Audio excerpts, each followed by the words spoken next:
அனைவருக்கும் துர்காதேவி சரணம் சார்பாக இனிய வணக்கங்கள். இப்போ நம்ம இந்த பதிவில் என்ன பார்க்க உள்ளோம் அப்படின்னு சொல்லி பார்த்தீங்கன்னா, நவம்பர் 19, 2024 ஆண்டுக்கான சங்கடகர சதுர்த்தி என்ற தினமானது வர இருக்கின்றது. அந்த தினத்தில் நாம கடைபிடிக்க வேண்டிய விரதங்கள் எப்படி கடைபிடிக்க வேண்டும் என்பதை பற்றி தான் இந்த பதிவில் முழுமையாக பார்த்து தெரிந்து கொள்ள போகிறோம். பதிவுக்குள்ள போறதுக்கு முன்னாடி நம்ம சேனலை சப்ஸ்கிரைப் பண்ணாம பார்க்குறவங்க மறக்காம ஒரு லைக் பண்ணி சப்ஸ்கிரைப் பண்ணிக்கோங்க. மேலும் பக்கத்தில் இருக்கும் பெல் பட்டனை கிளிக் பண்ணுங்க. அப்பதான் நம்ம போடுற ஒவ்வொரு வீடியோவும் உங்களுக்கு நோட்டிபிகேஷனாக வரும். வீடியோவை கடைசி வர முழுமையாக பாருங்க ஃப்ரெண்ட்ஸ். பொதுவாகவே அனைவரது வாழ்க்கையிலும் இருக்கக்கூடிய சங்கடங்களை தீர்க்கக்கூடிய நாளான இந்த தினம் சங்கடங்களை தீர்க்கக்கூடிய தினமாக இருப்பதால் அந்த நாளில் விரதங்களை எப்படி கடைபிடிக்க வேண்டும் என்பதை பற்றி பார்க்கலாம். பொதுவாக விநாயகரை பிடித்து வைத்தால் பிள்ளையார் என்று சொல்வதற்கேற்ப வடிவமைக்கவும் வணங்கவும் எளிமையாக இருப்பவர் தான் அந்த விநாயக பெருமான். எளிமையான மூர்த்தி என்றாலும் பெரும் கீர்த்தியை கொண்ட முழு முதற் கடவுள் இவர்தான். இவரை விலக்கிவிட்டு எந்த வழிபாட்டையும் மேற்கொள்ளவே முடியாது என்பதுதான் இவரின் சிறப்பு அம்சம் என்றே சொல்லலாம். சங்கஷ்டங்கள் என்றால் கஷ்டங்கள் சேருதல் என்று பொருள். வாழ்வில் சேரும் சகல சங்கடங்களையும் நீக்கும் சதுர்த்தி விரதம் தான் இன்று கடைபிடிக்கப்பட இருக்கின்றது. பௌர்ணமியை அடுத்த 4ஆம் நாள் சங்கடகர சதுர்த்தி தினம் அன்றைக்கு மாலையும் இரவு சேரும் நேரத்தில் விநாயகருக்கு வழிபாடு செய்யப்படுகிறது. விநாயகரை போலவே விரதங்களுக்குள் முதன்மையானதும் எளிமையானதும் சதுர்த்தி விரதம் தான். முதலில் சதுர்த்தி விரதம் கடைபிடித்த பிறகுதான் கிருத்திகை, ஏகாதசி, பௌர்ணமி போன்ற மற்ற விரதங்களை மேற்கொள்ள வேண்டும் என்பது ஒரு பொதுவான நியதிதான். அடக்கமின்றி தன்னை பார்த்து சிரித்த சந்திரனை ஒளி இல்லாமல் போகும்படி சபித்தார் விநாயக பெருமான். கடும் தவத்துக்கு பிறகு ஒரு சதுர்த்தி தினத்தில் தான் சந்திரனின் சாபத்தை நீக்கினார் கணநாதர். எனவே சந்திர பலம் பெற விரும்புவோர் சதுர்த்தி விரதம் மேற்கொள்ள வேண்டும். அப்படி இருந்தால் ரொம்ப நல்லதுங்க. அப்படி இருக்கும்போது நம்மளுடைய இந்த விரதத்தை கடைபிடித்தால் நம்ம வாழ்வில் ஒரு ஒளிமயமே ஏற்படும் என்று சொல்லலாம்.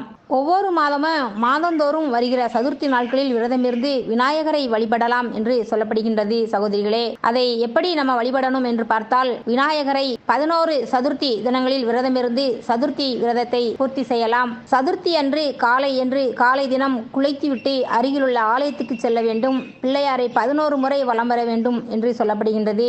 அவருக்கு அருகம்புல் கொடுத்து விநாயகருக்கு அர்ச்சனை செய்து வழிபட்டால் நெற்றி பொட்டில் குட்டி கொண்டும் தோப்புக்கரணம் போட்டும் விநாயகரை வணங்க வேண்டும் என்பது ஐதீகம். கோயிலுக்கு சென்றுவிட்டு வீட்டுக்கு வந்ததும் ஆளாக்கு பச்சரிசியை ஊற வைத்து அத்துடன் சிறிது வெள்ளத்தூளை ஒரு வாழைப்பழமும் சேர்த்து பிசைந்து பசுவுக்கு கொடுக்க வேண்டும். கணபதியோடு பசு வழிபாடும் செய்வது கூடுதல் நன்மை தரும் என்று சொல்லப்படுகின்றது சகோதரிகளே. அன்றைய தினம் வீட்டிலேயே மோதகம், சித்திரானங்கள், பால், தேன், கொய்யா, வாழை, நாவல், கொழுக்கட்டை, சுண்டல் என்று தயாரித்து விநாயகருக்கு நைவேத்தியம் செய்து வழிபடலாம். ரொம்ப சிறப்பாக இருக்கும். விநாயகருக்கு பிடித்த இலை வன்னி இலை. வன்னி இலைகளால் விநாயகரை பூஜிப்பது சிறப்பான பலன்களை தரும். அதிலும் வன்னி மரத்தடியே உறையும் கணபதி ஆனந்தமயமானவர் என்றும் நினைத்த காரியம் தடையில்லாமல் நடக்க விரும்புபவர்கள் இவர்தான். இந்த வன்னி விநாயகரை வலம் வந்து வேண்டினால் வேண்டியது கிடைக்கும் என்பது ஐதீகம் சகோதரிகளே.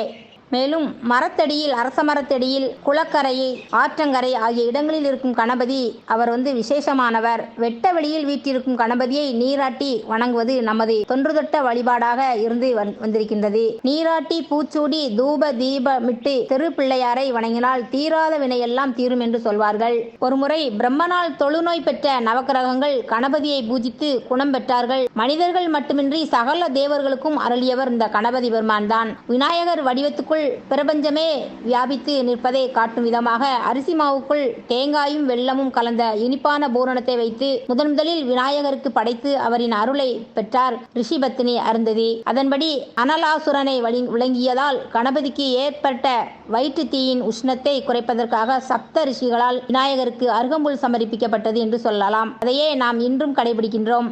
இப்படி செய்த பிறகும் தன்னை மதிக்காமல் சென்ற பிரம்மதேவரின் கர்வத்தை அடக்க நினைத்த விநாயகர் அவருக்கு தன் சுயரூபத்தை காட்டி அனுக்கிரகம் செய்தாராம். தன் கர்வம் அடங்கிய பிரம்மதேவர் நெற்றி பொட்டில் குட்டி கொண்டு வணங்கினார். அதுவே இன்றும் தொடர்கிறது. நாம் அனைவரும் விநாயகரை வழிபட செல்லும்போது நம்மை அவர் முன்னாடி நின்று குட்டி கொண்டு வணங்குவதுதான் ரொம்ப சிறப்பு என்று சொல்லப்படுகின்றது. தோப்புக்கரணம் போடுவது என்பது சிறந்த யோக பயிற்சி.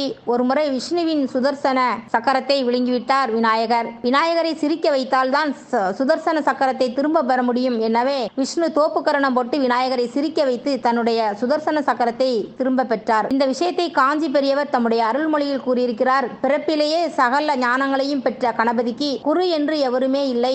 அவரே ஞான உருவானவர். அதனால்தான் கல்வியில் சிறந்து விளங்கவும் தேர்வில் வெற்றி பெறவும் எல்லா குழந்தைகளுக்கும் கணபதி அருள் புரிகிறார் என்று சொல்லியிருக்கின்றார். விநாயகர் பெருமான் தன்னை நாடி வரும் பக்தர்களின் செல்வ நிலையை உயர்த்தி அவர்களுக்கு வேண்டியதெல்லாம் அருளும் கற்பக தருவாக பிள்ளையார்பட்டியில் கோயில் கொண்டிருக்கும் கற்பக விநாயகர் யோக கணபதியாக திருமகளின் அம்சம் கொண்டு அருள்கிறார். இப்படி சங்கடகர சதுர்த்தி நாளில் விநாயகரை மூஷிக வாகன மோதக கஸ்த தாமர கர்ண விளம்பித சூத்திர வாமன ரூப மகேஸ்வர புத்திர விக்ன விநாயக பாத நமஸ்தே என்ற ஸ்லோகத்தை சொல்லி வணங்கினால் எல்லா சங்கடங்களும் நீங்கி சகல சௌபாக்கியங்களும் பெறலாம். சகோதரிகளே, மீண்டும் அடுத்த பதிவுடன் சந்திக்கும் உங்கள் சகோதரியான துர்கா தேவி சரணம்.